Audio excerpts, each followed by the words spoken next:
So went off to the ceramic coaters this morning and I've picked up my exhaust now. So here it is, all done. Ceramic coated in cast iron grey. So there you go, look at that. So this one is for the supercharged engine. So this has got 2 coats externally and 1 coat internally. So there you go, look at that, absolutely beautiful. Did a lovely job, very impressed. I like it a lot. And there we go, there's the exhaust fitted, all tied onto the engine,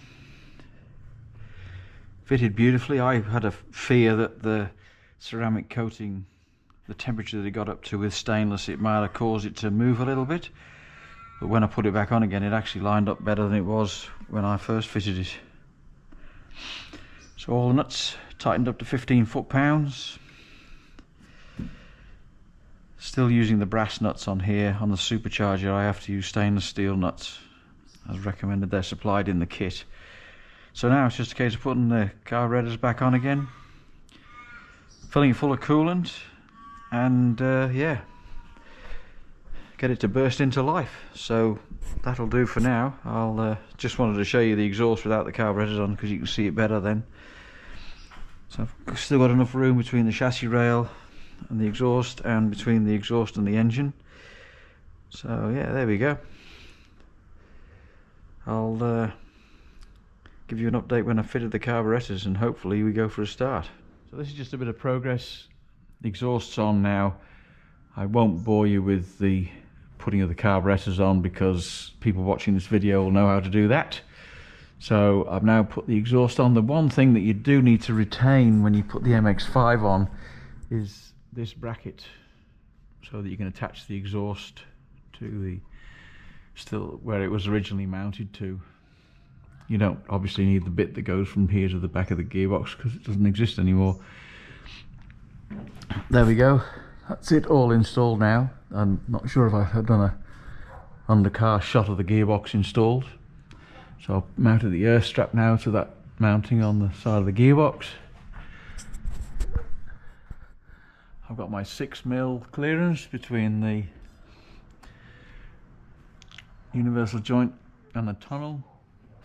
That's the mounting at the back installed. So all the electrical connections are done. New prop shaft, which is supplied with the kit. Exhaust all on.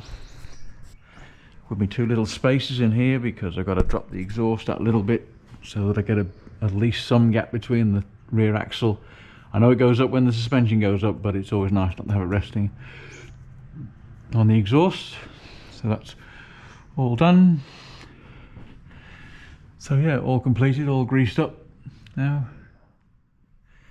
Universal joints are all greasable, so that's good. That's the fitting for the accelerator cable. Goes on the side of the gearbox there. Neat and tidy. So yeah, that's all done. So just got a bit of clearance between the engine and the chassis rail, which is good. And we'll see how much heat we get off the ceramic coated exhaust now when I've put the coolant in, which is the next job now.